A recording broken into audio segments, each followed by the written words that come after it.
Assalamualaikum warahmatullahi wabarakatuh. Hai teman-teman semua, perkenalkan nama saya Tamara Dewi Ramadhani. Di sini saya akan menjelaskan materi OTK keuangan, yaitu mengenai laporan keuangan. Nah, isi materi yang akan saya jelaskan pada slide ini yaitu terbagi menjadi 3 macam.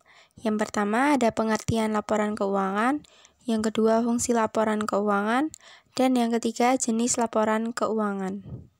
Oke, masuk ke pembahasan pertama, yaitu mengenai pengertian laporan keuangan. Nah, teman-teman di sini masih pada belum tahu kan apa itu laporan keuangan? Oke, di sini saya akan jelaskan apa itu laporan keuangan. Jadi, laporan keuangan adalah laporan yang menyajikan informasi keuangan suatu entitas bisnis atau organisasi selama periode tertentu.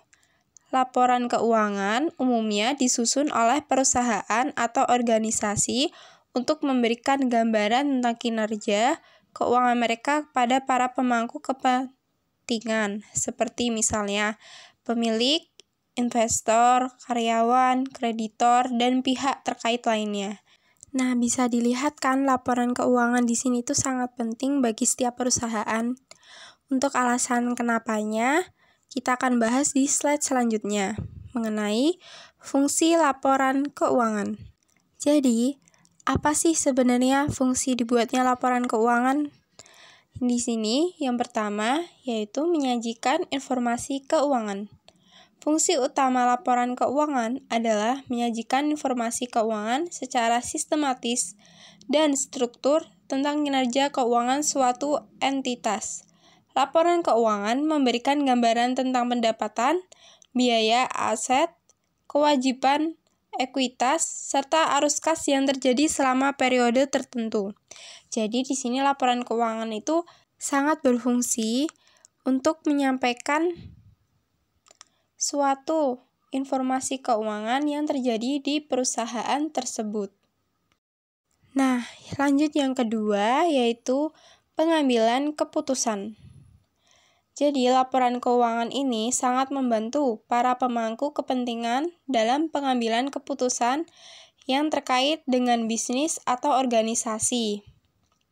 Para investor dapat menggunakan laporan keuangan untuk mengevaluasi kelayakan investasi, sementara kreditor dapat menggunakannya untuk menilai kemampuan peminjam untuk membayar kembali pinjaman.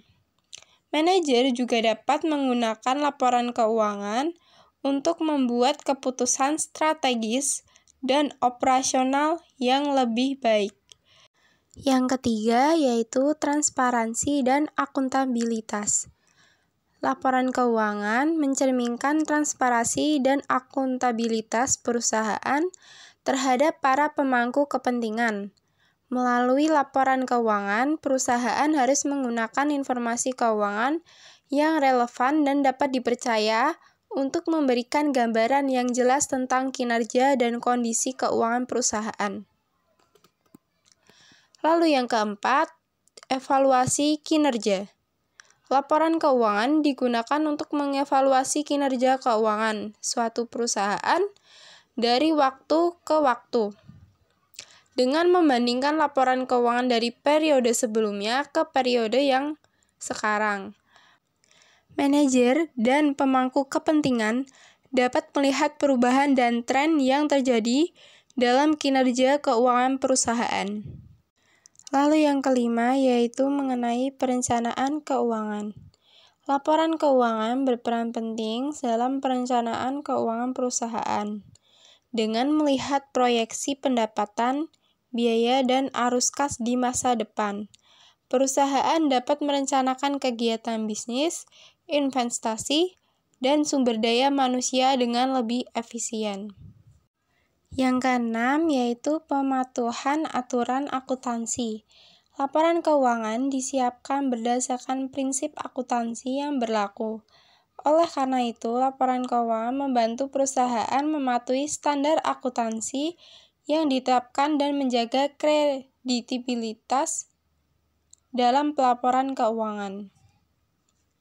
Yang ketujuh atau terakhir yaitu evaluasi efisiensi operasional. Laporan keuangan dapat membantu perusahaan mengevaluasi efisiensi operasional dan mengidentifikasi area yang memerlukan perbaikan dengan menganalisis rasio keuangan dan kinerja operasional perusahaan dapat mengidentifikasi peluang untuk meningkatkan efisiensi dari profitabilitas. Oke teman-teman, masuk ke pembahasan materi terakhir yaitu mengenai jenis-jenis laporan keuangan. Jadi, apa aja sih jenis-jenis laporan keuangan itu? Laporan yang akan saya jelaskan di sini ada 3 jenis, yaitu pertama ada laporan laba rugi atau income statement, yang kedua ada neraca atau balance sheet, yang ketiga ada laporan arus kas atau statement of cash flows. Yang pertama yaitu laporan laba rugi. Jadi, laporan laba rugi ini yaitu laporan yang menunjukkan pendapatan hasil penjualan dan penerimaan lainnya, serta biaya produksi, gaji, beban operasional, dan lain-lain itu masuk ke dalam laporan laba rugi. Selama periode tertentu, selisih antara pendapatan dan biaya menghasilkan laba bersih atau rugi bersih. Lanjut yang kedua yaitu ada neraca atau balance sheet. Jadi neraca ini menyajikan tentang posisi keuangan perusahaan pada akhir periode tertentu. Yang ini mencakup aset atau harta, kewajiban atau utang, dan ekuitas atau modal perusahaan.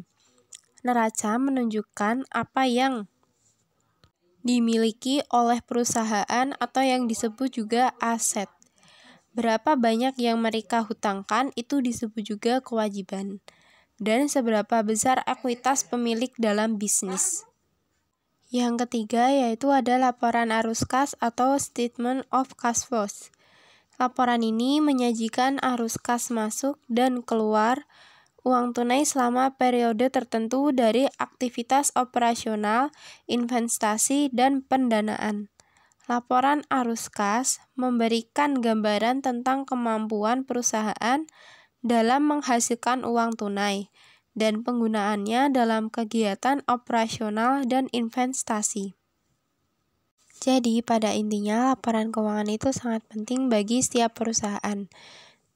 Dengan adanya laporan keuangan, kita dapat menyajikan informasi mengenai keuangan perusahaan tersebut, mengenai entitas bisnis atau organisasi selama beberapa periode tertentu. Itu saja yang dapat saya sampaikan, kurang lebihnya mohon maaf. Sekian dan terima kasih. Wassalamualaikum warahmatullahi wabarakatuh.